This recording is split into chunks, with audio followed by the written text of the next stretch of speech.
2020년 세무사 재정학 풀어보겠습니다. 1번 조세의 초과부담에 관한 설명으로 옳은 것은, 초과부담이라고 하는 것은 조세가 민간 부문의 의사결정을 교란해서 발생하는 효율성 상실을 의미합니다. 식으로 나타내면은 초과부담은 조세가 가져오는 실제 부담, 이것은 납세자의 효용이 상실된 정도를 의미합니다. 이것이 조세 징수액을 넘어서는 부분을 초과부담이라고 합니다. 발생 원인은 조세로 인해서 효율적인 자원 배분의 조건이 깨지기 때문인데, 여기서 이 효율적이라고 하는 것은 파레토 효율성을 의미합니다. 즉, 어떤 자원 배분 상태가 다른 사람에게 손해가 가지 않으면서 어떤 사람에게 이득이 되는 파레토 개선을 만들어내는 것이 불가능한 배분 상태를 파레토 효율적이라고 하는데, 이러한 파레토 효율적인 자원 배분이 달성되기 위해서는 아래 세 가지의 한계 조건이 충족되어야 됩니다. 먼저 생산의 효율성 조건입니다. 이것은 X제와 Y제 두 제화가 존재하고 생산 요소는 노동과 자본 LK가 존재한다고 할 때, 주어진 생산 요소로부터 효율적인 생산이 이루어져야 된다는 것을 의미합니다. 즉, 등량곡선의 기울기를 의미하는 한계기술 대체율이 모든 재화의 생산에 있어서 동일하다는 조건이 만족돼야 됩니다. 이 과정을 통해서 기업은 비용의 극소화를 달성할 수 있습니다. 두 번째는 교환의 효율성 조건입니다. 이것은 A와 B라는 사람이 존재한다고 할 때 X제와 Y제에 대해서 A, B 두 사람의 무차별 곡선의 기울기인 한계 대체율이 일치해야 된다는 것을 의미합니다. 이 조건은 제와 X와 Y가 생산됐을 때 A와 B라는 두 사람 사이에서 효율적으로 나눠져야 된다는 조건을 의미합니다. 세 번째는 생산과 교환의 효율성 조건입니다. 이 조건은 두 제화 간의 한계 생산 전환율 또는 한계 생산 변환율이 위에 2번에서 이 경제에 존재하는 모든 구성원에 대해서 일치한 한계 대체율과 일치해야 된다는 조건을 의미합니다. 여기서 한계 생산 전환율은 한계 비용의 비를 의미하고요. 오른쪽에 보시면 X제 한계 비용 나누기 Y제 한계 비용이라고 정의되어 있죠. 그리고 한계 대체율은 한계 효용의 비를 의미합니다. 즉, X제의 한계 효용 나누기 Y제의 한계 효용을 의미하는데, 이 두 개가 같아지면 이 사회는 생산과 교환의 효율성이 종합적으로 달성이 되게 되고, 주어진 생산 자원인 노동과 자본으로부터 효율적으로 생산을 해서 그 생산된 재화의 조합이 모든 구성원에게 효율적으로 배분이 되며 최대한의 효용을 사회 구성원들이 얻게 됩니다. 그런데 이 세 가지 조건들이 완전 경쟁 시장에서는 자동으로 성립이 됩니다. 오른쪽에 먼저 생산의 효율성 조건을 보면, 완전 경쟁 시장에서는 모든 기업이 동일한 생산 요소의 가격에 직면하게 되고, 따라서 이 시장 가격의 힘에 의해서 모든 재화에 대한 한계 기술 대체율이 자동으로 일치하게 됩니다. 그리고 두 번째, 교환의 효율성 조건도 완전 경쟁 시장에서는 모든 소비자가 동일한 재화의 가격에 직면합니다. 그래서 효용 극대화를 추구하는 소비자들은 재화의 가격 비율 PX 나누기 PY와 한계 대체율을 일치시키고, 따라서 모든 구성원에 대해서 한계 대체율이 일치하게 됩니다. 그리고 마지막으로 세 번째, 생산과 교환의 종합적 효율성 조건은 앞에서 한계 전환율이 한계 비용의 비와 같다는 것을 언급을 했습니다. 그런데 완전 경쟁 시장에서는 가격과 한계 비용이 일치하게 되죠. 그리고 효용 극대화를 추구하는 소비자는 2번 조건에서 가격 비율의 한계 대체율을 일치시키게 됩니다. 따라서 이 가격 기구에 의해서 한계 생산 전환율과 한계 대체율이 일치하게 됩니다. 그래서 완전 경쟁 시장에서는 시장 가격에 의해서 자원 배분의 세 가지 효율성 조건이 자동으로 충족되게 됩니다. 결론적으로 완전 경쟁 시장에서는 효율적인 자원 배분을 위해서 만족되어야 하는 세 가지 한계 조건이 자동적으로 충족되고요. 그래서 완전 경쟁 균형의 배분 상태는 파레토 효율적이 됩니다. 이것을 우리는 후생경제학의 제1정리라고 합니다. 그런데 조세가 도입이 되면 이 조세로 인해서 효율적인 자원 배분의 조건이 깨지기 때문에 초과 부담이 발생한다고 설명을 했는데, 어떻게 효율적인 자원 배분의 조건이 깨지는지를 확인해 보겠습니다. 조세가 도입이 되면 이 세 가지 한계 조건 중에서 이 세 번째가 깨지게 됩니다. 만약 X제에 세율 TX가 부과된다고 해보겠습니다. 그렇게 되면 소비자는 X제의 가격이 1 더하기 세율만큼 증가한 1 플러스 TX의 PX를 곱한 가격으로 인식을 하게 됩니다. 그래서 한계 대체율을 이 비율에 맞추게 되고, 이 조건 하에서 효용 극대화를 추구하게 됩니다. 그런데 생산자 입장에서는 1 플러스 TX 곱하기 PX로 물건을 팔지만 정부가 TX 곱하기 PX만큼을 가져가기 때문에 실제로 받는 가격은 원래대로 PX가 돼서 한계 생산 전환율은 PX 나누기 PY와 같게 됩니다. 그러므로 MRSXY와 MRTXY의 관계를 구해보면 MRTXY가 PX 나누기 PY니까 얘를 여기다가 대입을 하면 아래처럼 MRSXY가 1 플러스 TX 곱하기 MRTXY가 돼서 효율적인 자원 배분을 위한 조건 중 세 번째 조건이 깨지게 됨을 알 수가 있습니다. 즉, X제에 부과된 세금 때문에 소비자가 인식하는 X제 가격이 실제 X제를 생산하는 데 드는 한계 비용 MCX보다 더 커진다는 점에서 비효율이 발생하고 있다는 것입니다. 지금까지 초과부담의 개념과 초과부담의 발생 원인을 알아봤는데, 구체적으로 초과부담이 어떤 값으로 도출이 되는지를 X제에 물품세가 부과된 경우를 예를 들어서 살펴보겠습니다. 먼저 물품세의 초과부담을 시장 차원에서 살펴보겠습니다. 그래프를 보시면 어떤 재화의 수요 곡선과 공급 곡선이 그려져 있습니다. 여기서 수요 곡선은 보상 수요 곡선을 의미합니다. 보상 수요 곡선이라고 하는 것은 어떤 재화의 가격의 변화에 대해서 가격 효과가 발생하게 되는데, 소득 효과를 제거하고 대체 효과만 남겨둔 수요 곡선을 보상 수요 곡선이라고 합니다. 우리가 초과 부담을 분석을 할 때 보상 수요 곡선을 가정하고 분석을 하는 이유는, 초과 부담이라고 하는 것은 민간의 경제 행위에 영향을 주기 때문에 발생한다고 설명을 했는데, 여기서 영향을 준다는 것을 민간 부문 경제 행위에 어떤 변화도 가져와서는 안 된다는 식으로 엄격하게 본다면 현실에서 이런 조세를 찾아보기가 어렵습니다. 따라서 약간 완화된 형태로 경제 행위에 영향을 주더라도 특정한 방식으로 주는 경우에만 교란을 발생한다고 봅니다.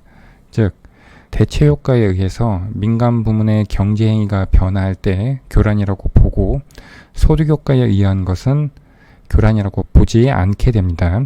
그래서 수요 곡선을 보통 수요 곡선이 아니라 보상 수요 곡선을 사용하게 됩니다.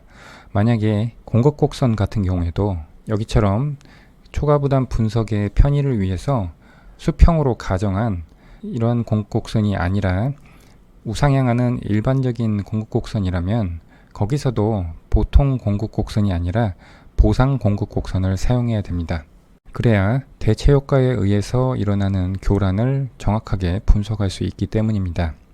자, 최초에 C라는 점에서 보상 수요와 공급 곡선이 만나고 있었습니다. 여기서 정부가 이 재화에 대해서 T의 세율만큼 세금을 부과를 하면 공급 곡선은 원래 가격에 세율을 곱한 가격만큼 상승하게 됩니다. 그래서 A점으로 새로운 균형이 이동하게 됩니다.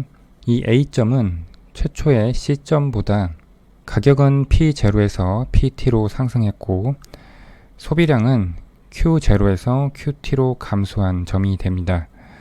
이로 인해서 이 시장의 소비자는 이 재화의 소비에서 얻는 소비자 잉여가 감소하게 되는데, 그 감소하는 분량은 AC P0 PT만큼의 면적이 됩니다. 그런데 이 중에서 이 사각형 AB P0 PT는 정부에게 귀속되는 조세 수입이 되고요. 그래서 이 조세 수입 부분은 소비자 잉여의 손실을 의미하지만 사회 전체적인 관점에서 봤을 때는 정부에게 귀속되기 때문에 사회 전체적으로는 손실이 아닙니다. 그런데 이 오른쪽에 있는 삼각형 ABC에 해당하는 부분은 사회 구성원 누구에게도 가지 않는 사회적 손실 부분이 되고요. 이 면적이 바로 초과부담이 됩니다. 그래서 우리가 앞에서 초과부담의 정의를 조세가 가져오는 실제 부담에서, 즉 납세자의 효용이 상실된 정도를 의미한다고 했는데, 그것이 바로 이 사다리꼴인 소비자 잉여죠. 그 소비자 잉여에서 조세 징수액만큼을 뺀 것이 초과부담이라고 했습니다. 그래서 조세 징수액인 AB, P0, PT를 뺀 나머지 삼각형 ABC가 초과부담이 되는 것이죠. 이것을 오른쪽에 수식으로 정리를 할 수가 있습니다. 삼각형 공식에 의해서 초과부담을 계산을 해보면 높이가 P0의 세율 T를 곱한 만큼이 되고요.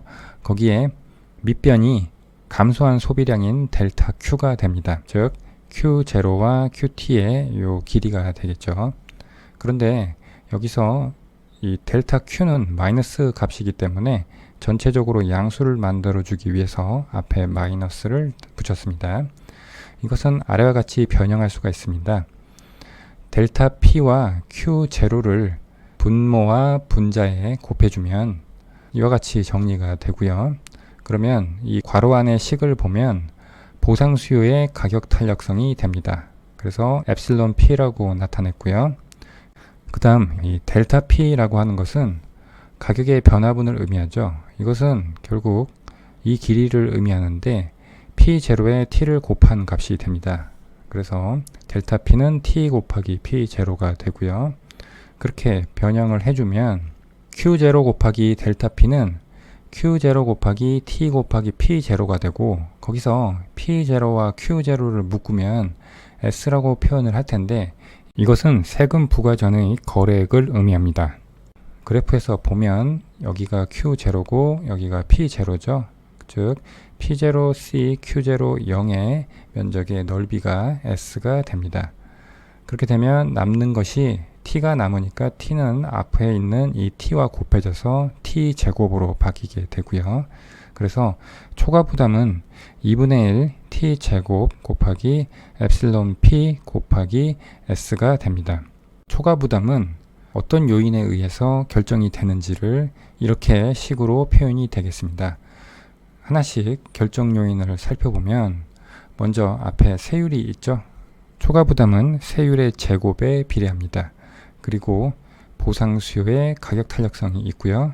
그 다음 거래액이 있습니다. 즉 초과부담은 세율, 보상 수요의 가격 탄력성, 그리고 이 재화의 거래액이 커지면 커질수록 더 커지게 됩니다. 여기까지는 우리가 초과부담을 간단하게 구하기 위해서 공급곡선이 수평이라는 가정하에서 이렇게 도출이 된 것인데, 만약에 공급곡선이 일반적인 우상향하는 모습이라면 아래와 같은 식으로 초과부담이 계산이 됩니다. 여기서 이 P가 더 추가가 됐죠. 얘가 바로 보상 공급의 가격 탄력성이 됩니다. 만약에 공급곡선이 수평이라면 보상 공급의 가격 탄력성은 무한대가 되고, 그러면 이 항 자체가 분모가 무한대니까 0으로 가겠죠. 그러면 여기는 엡실론 P분의 1 분의 1로 남게 되고, 그러면 얘가 분자로 올라갈 수가 있죠. 그렇게 되면 우리가 방금 도출한 2분의 1 곱하기 T 제곱 곱하기 엡실론 P 곱하기 S의 식과 같아지게 된다는 것을 알 수가 있습니다. 이 식을 해석을 해보면 세율이 크면 당연히 초과부담은 커지겠죠. 경제 주체들의 가격 체계를 교란을 시키는 효과가 더 커지니까 초과부담의 크기는 더 커지게 되겠고요.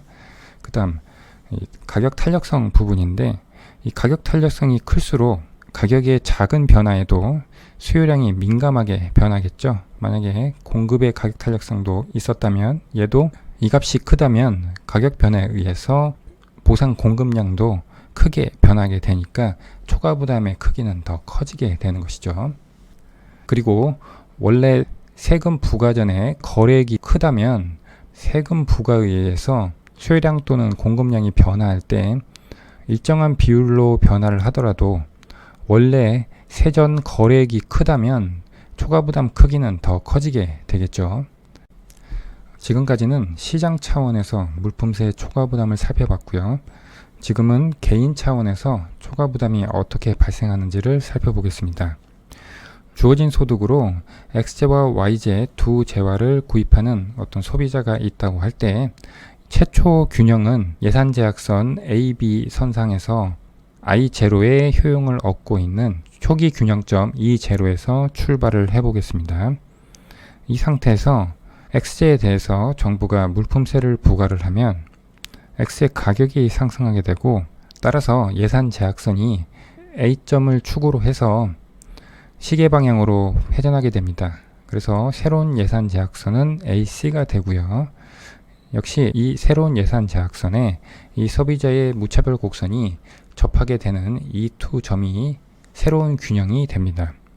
그러면 이때 소비자가 낸 세금의 크기를 Y재 크기로 한번 측정을 해보면 D점과 E2점의 길이 선분 D2가 바로 소비자가 낸 세금의 크기를 Y재의 크기로 측정한 값이 됩니다. 왜냐하면 소비자가 이 선상의 X재만큼을 선택한다고 했을 때 물품세 부과 전에는 D점의 높이만큼의 Y재를 소비할 수 있었지만 지금은 세금 부과에 의해서 이 E2점의 높이만큼의 Y재만 소비할 수 있기 때문에 선분 D2가 물품세 세금의 크기가 되는 것이죠. 자, 물품세가 부과되고 소비자가 E2점을 선택한 상황에서 초과부담의 크기가 얼마나 되는지를 살펴보겠습니다. 먼저 물품세 부과로 가격이 변하기 전에 예산선인 AB 예산제약선이 의미하는 가격체계 하에서 소비자에게서 소득을 얼마나 떼어내면 소비자가 물품세를 낸 것과 동일한 효용 수준을 얻을 수 있는지를 살펴보겠습니다. 원래 예산선 AB와 같은 길기를 갖고 물품세 부과 후에 효용을 의미하는 I1이라는 무차별 곡선에 접하는 이 핑크색 점선을 그어보면 물품세 부과로 인해서 효용이 I0에서 I1으로 변했는데 물품세를 부과하지 않고 소득을 덜어내 가지고 효용을 I0에서 I1으로 만들기 위해서는 덜어내야 되는 소득이 옷의 단위로 측정했을 때 선분 F21의 길이임을 알 수가 있습니다. 이것은 이 선상에서 봤을 때는 선분 DG의 길이가 되는 것이죠. 즉 소비자 입장에서 볼 때는 예산선을 AB에서 AC로 변화시키는 물품세의 부과나 예산선을 AB에서 이 핑크색 선으로 변화시키는 소득의 감소가 대등하다는 것을 의미합니다. 우리가 초과부담을 구할 때 조세 부과로 인해서 소비자의 효용이 감소한 부분에서 조세 수입을 뺀 만큼이라고 했는데 지금 이 그래프 분석상에서는 조세 부과로 인해서 옷의 크기로 나타낸 소비자의 후생 손실은 선분 DG가 되고 조세 수입은 DE2가 됩니다. 따라서 이 두 개의 선분의 차이인 E2G만큼이 초과부담이 됨을 알 수가 있습니다. 지금 이 분석에서는 소비자의 무차별 곡선의 모습을 봤을 때 X재와 Y재는 어느 정도 대체성을 갖는 재화였습니다. 그런데 만약 두 재화 X, Y가 서로 완전 보완재라면 오른쪽에서처럼 무차별 곡선은 L자 모습이 되고 최초 균형점 E0에서 X재 물품세를 부과를 하면 역시 예산제약선이 AB에서 AC로 회전을 하게 되고 E1점에서 새로운 균형이 만들어지게 됩니다. 이 경우에 옷의 단위로 나타낸 조세 수입은 선분 DE1이 되고요. 그리고 대등 변화를 구해보면 최초의 예산제약선에서 이 소비자에게서 소득을 덜어내서 I1의 효용을 갖는 무차별 곡선이 접하는 점을 찾아보면 역시 E1점이 됩니다. 그래서 조세 수입도 선분 DE1이었지만 소득의 대등 변화도 DE1이 됩니다. 이 경우에는 초과부담이 발생하지 않는다는 것을 알 수가 있습니다. 즉, 두 재화가 완전 보완제인 경우에는 물품세를 부과를 해도 대체 효과가 없기 때문에 소비자의 선택 행위에 교란이 발생하지 않고 오로지 소득 효과에 의해서 소비가 감소하는 효과만 남게 되기 때문에 초과 부담은 없게 되는 것입니다. 그래서 초과 부담은 대체 효과에 의해서만 발생한다는 점을 여기서 확인할 수 있습니다. 보기로 돌아와서 하나씩 살펴보면 1번 다른 조건이 일정하면 대체재가 많은 재화에 과세하면 그렇지 않은 경우에 비해 초과 부담이 작다. 대체재가 많은 재화라는 것은 보상 수요의 가격 탄력성이 크다는 것을 의미합니다. 우리가 초과 부담의 산식을 살펴봤지만 여기서 보면 보상 수요의 가격 탄력성이 커질수록 초과 부담의 크기는 커지죠. 그런데 대체재가 많은 재화에 과세하면 그렇지 않은 경우에 비해서 초과 부담이 작다고 했으니까 이 부분이 틀린 보기가 되겠습니다. 2번 조세 수입에서 후생 감소분을 차감한 것이다. 얼핏 보면 맞는 것 같지만 초과 부담의 정의를 보면 조세가 가져오는 실제 부담, 즉 납세자의 후생 감소분에서 조세 수입을 뺀 것이 초과 부담이죠. 그런데 여기서는 거꾸로 서술하고 있습니다. 틀린 보기고요. 3번 가격 변화에 둔감한 재화에 대한 과세는 상대적으로 초과 부담을 작게 발생시킨다. 가격 변화에 둔감하다는 것은 보상 수요의 가격 탄력성이 작다는 것이고 그래서 상대적으로 초과 부담을 작게 발생시키게 됩니다. 맞는 보기고요. 4번 정액세 부과는 소득 효과가 없기 때문에 초과 부담을 발생시키지 않는다.